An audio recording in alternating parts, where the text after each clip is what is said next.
ഒരു കിടിലനായിട്ടുള്ള എക്സിക്യൂഷൻ തന്നെയാണ് പൊന്മാൻ എന്ന് പറയുന്ന സിനിമ ഓഫർ ചെയ്യുന്നത്. ഈ സിനിമ തിയേറ്ററിൽ നിന്ന് തന്നെ കാണണമെന്ന് ഉറപ്പിച്ചൊരു മൂവിയായിരുന്നു. പക്ഷെ ചില തിരക്കുകൾ കാരണം ആ സമയത്ത് തിയേറ്ററിൽ നിന്ന് കാണാൻ സാധിച്ചിരുന്നില്ല. ഈ സിനിമയുടെ റിലീസിന്റെ സമയത്താണ് ഇതിന്റെ ഒറിജിനൽ ബുക്കായിട്ടുള്ള GR ഇന്ദുഗോപൻ വിലായത്ത് ബുദ്ധയ്ക്ക് ശേഷം എഴുതിയിട്ടുള്ള 4-5 ചെറുപ്പക്കാർ എന്ന പുസ്തകം വായിക്കാനിടയായത്. ആൻഡ് ശരിക്കും പറഞ്ഞു കഴിഞ്ഞാൽ ഒരു എന്താ പറയാ, കുറേയധികം ഒരു ജീവിതങ്ങളിലേക്ക് നമ്മളെ കൊണ്ടുപോകുന്ന ആ ഒരു നരേഷൻ ആയിരുന്നു. പ്രത്യേകിച്ച് ഇദ്ദേഹത്തിന്റെ പുസ്തകങ്ങൾ വായിച്ചുള്ളവർക്കറിയാം ഒരു പ്രത്യേക തരത്തിലുള്ള ഒരു സ്റ്റോറി പാറ്റേൺ ആണ്. അതായത് ഒരു ക്യാരക്ടർ ഇപ്പൊ ഇന്നൊരു കാര്യം പറയുമ്പോൾ ആ ഒരു ക്യാരക്ടറിനോട് നമ്മൾ ഫേസ് ടു ഫേസ് നിന്ന് സംസാരിക്കുന്ന പോലുള്ള ഒരു ഫീലാണ്. അല്ലെങ്കിൽ വളരെ സിമ്പിൾ ആയിട്ട് തന്നെ ആ ഒരു സ്റ്റോറിയിലേക്ക് നമ്മളെ കൊണ്ടുപോയി ജസ്റ്റ് അവിടെ അങ്ങനെ സ്റ്റക്ക് ആക്കി നിർത്തും. നമ്മൾ ആ പുസ്തകം വായിച്ചു കഴിഞ്ഞാലും അല്ലെങ്കിൽ കുറച്ച് ദിവസത്തേക്ക് നമ്മൾ ആ ഒരു ലൂപ്പിൽ പെട്ട ഒരു അവസ്ഥയിലേക്കും ആ ഒരു ക്യാരക്ടേഴ്സിന്റെ ഇടയിൽ.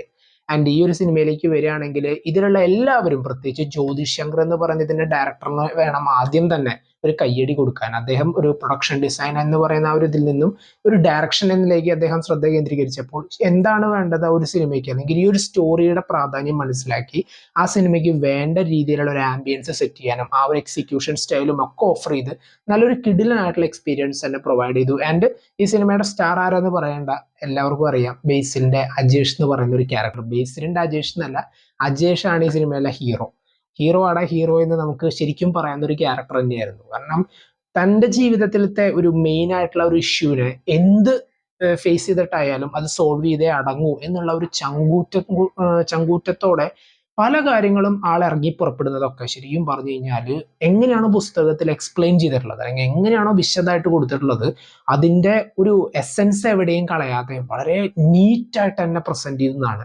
പ്രത്യേകിച്ച് ഈ സിനിമയുടെ കാസ്റ്റിങ്ങുകൾ അനൗൺസ് ചെയ്ത സമയത്ത്, അല്ലെങ്കിൽ ഈ ഒരു സിനിമയുടെ റിലീസ് ടൈമിലാണ് ഞാൻ ഈ പുസ്തകം വായിക്കുന്നത്. അപ്പോൾ ഈ ക്യാരക്ടർ ഇന്ന ആക്ടറാണ് ചെയ്യുക എന്ന് മനസ്സിൽ കരുതിക്കൊണ്ട് ശരിക്കും കണ്ടപ്പോൾ എന്താ പറയാ, എന്താണോ പുസ്തകത്തിൽ നമ്മൾ വായിച്ചത്, ഓക്കെ, നമ്മളൊരു ഫോർ എക്സാമ്പിൾ നമ്മളൊരു ഇതിലത്തെ ഒരു സ്റ്റോറി പാറ്റേൺ അല്ലെങ്കിൽ ഒരു സിറ്റുവേഷൻ വായിക്കുകയാണ്. ഈ ഒരു സീനിൽ എങ്ങനെയായിരിക്കും ഈ ക്യാരക്ടർ ഇത് പ്രസന്റ് ചെയ്യുക എന്നുള്ള ഒരു നമുക്കൊരു ചിന്തയുണ്ടാവും. ഓക്കെ, ഇങ്ങനെയായിരിക്കും വരിക എന്നുള്ളത്.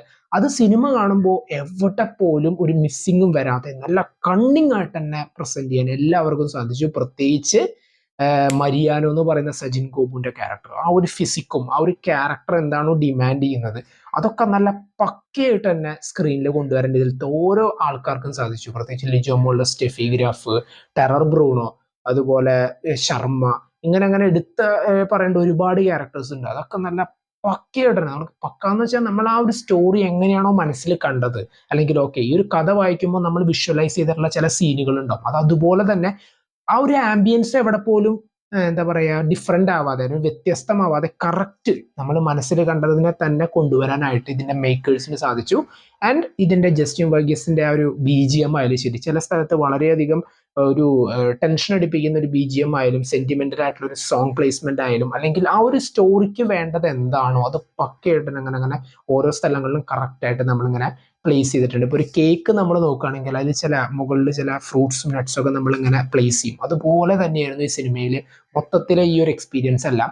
പ്രത്യേകിച്ച് ഈ സിനിമയുടെ പ്രൊഡക്ഷൻ ഡിസൈൻ, ജ്യോതിഷ് ശങ്കറും കൂടിയായിരുന്നു ഇതിന്റെ പ്രൊഡക്ഷൻ ഡിസൈൻ. അതുകൊണ്ട് തന്നെ ഒരിക്കലും ആ ഒരു മൊത്തത്തിലുള്ള ആർട്ട് വർക്കുകൾക്ക് ഒരു യാതൊരു കോംപ്രമൈസും ഉണ്ടാവില്ല എന്ന് ഉറപ്പായിരുന്നു. ഇപ്പോൾ സ്റ്റെഫിയുടെ ഒരു കല്യാണ വീടായാലും ശരി, അവിടുത്തെ ഒരു ലൈറ്റ് അറേഞ്ച്മെന്റ്സ്, അല്ലെങ്കിൽ ഒരു സീനിലത്തെ ഒരു കളർ ഗ്രേഡിങ്, ഇതെല്ലാം തന്നെ നമുക്ക് കാണുമ്പോൾ ഓക്കെ കറക്റ്റ് മാച്ച് ആവുന്ന രീതിയിൽ. ഇപ്പോൾ ഒരു ഉദാഹരണത്തിന് ഇതിലൊരു അടുക്കളയിൽ വെച്ചുള്ള ഒരു സീക്വൻസ് ഉണ്ട്. സ്റ്റെഫിയുടെ കല്യാണത്തിന്റെ അന്ന് അടുക്കളയിൽ വെച്ചിട്ട് രാത്രി എടുത്തൊരു സീക്വൻസ്, അതിൽ തന്നെ അതിലത്തെ ക്യാരക്ടേഴ്സ് ഇട്ടിട്ടുള്ള കോസ്റ്റ്യൂമും അതിന്റെ ബാക്ക്ഗ്രൗണ്ടും ആ ഒരു ചുമരുകളും എല്ലാം നല്ല കറക്റ്റ് ബ്ലെൻഡിങ് ആയിട്ട് ആ ഒരു കടപ്പുറം പാകത്തിന് അത്രത്തോളം ഫോക്കസ് ചെയ്തുകൊണ്ട് നല്ല നൈസായിട്ട് തന്നെ പ്രസന്റ് ചെയ്യാൻ അവർക്ക് സാധിച്ചു. നോവലുകൾ സിനിമയാക്കുമ്പോൾ പലപ്പോഴും ചില പാളിച്ചകൾ ഉണ്ടാവാറുണ്ട്, പക്ഷെ ഇവിടെ അതൊന്നും വരാതെ തന്നെ കൈയടക്കത്തോട് കൂടിയിട്ടാണ് ഇത് ഹാൻഡിൽ ചെയ്തിട്ടുള്ളത്. അതിന് ഇതിന്റെ ഹോൾ മേക്കേഴ്സിന് നല്ലൊരു കയ്യടി കൊടുക്കണം. നിങ്ങൾ ഈ സിനിമ കണ്ടിട്ടില്ലെങ്കിൽ തീർച്ചയായിട്ടും കാണുക, ഒരിക്കലും മിസ് ചെയ്യാതെ ഇരിക്കുക. കാരണം എത്രത്തോളമാണ് ഒരു സിനിമയുടെ കണ്ടന്റ്, അല്ലെങ്കിൽ ആ കഥയിൽ എന്തെങ്കിലും യുണീക്ക് ആയിട്ട് ഉണ്ടോ എന്ന് നമുക്ക് തോന്നിക്കഴിഞ്ഞാൽ നമ്മൾ അത് എന്തായാലും ആക്സെപ്റ്റ് ചെയ്തിരിക്കും. അതിനുള്ള ഏറ്റവും വലിയൊരു ഉദാഹരണമാണ് പൊന്മാൻ. ആൻഡ് അതിനു മുന്നേ തന്നെ നിങ്ങൾ ഈ കഥ വായിച്ചിട്ട് സിനിമ കാണാൻ താല്പര്യം ഉണ്ടെങ്കിൽ ഈ പുസ്തകം വായിച്ചു നോക്കുക. GR ഇന്ദുഗോപൻ വിലായത്ത് ബുദ്ധയ്ക്ക് ശേഷം എഴുതിയിട്ടുള്ള 4-5 ചെറുപ്പക്കാർ എന്ന് പറയുന്ന പുസ്തകം. സിനിമയിലില്ലാത്ത പല രസകരമായ കാര്യങ്ങളും ഈ പുസ്തകത്തിൽ ഉണ്ടായിരുന്നു. പക്ഷെ എന്നാൽ പോലും ആ സിനിമ മൊത്തം നമ്മൾ കണ്ടു കഴിയുമ്പോൾ ഓക്കെ എവിടെ പോലും മോശം പറയിപ്പിക്കാതെ നല്ല കൈയടക്കത്തോടു കൂടിയിട്ട് ഹാൻഡിൽ ചെയ്തിട്ടുള്ള ഒരു പടം തന്നെയാണ് പൊന്മാൻ. പടം കണ്ടവരെ നിങ്ങളുടെ അഭിപ്രായങ്ങൾ കമന്റ് ബോക്സിൽ നോട്ട് ചെയ്യുക. കാണാത്തവരുണ്ടെങ്കിൽ മസ്റ്റ് ആയിട്ട് കാണുക.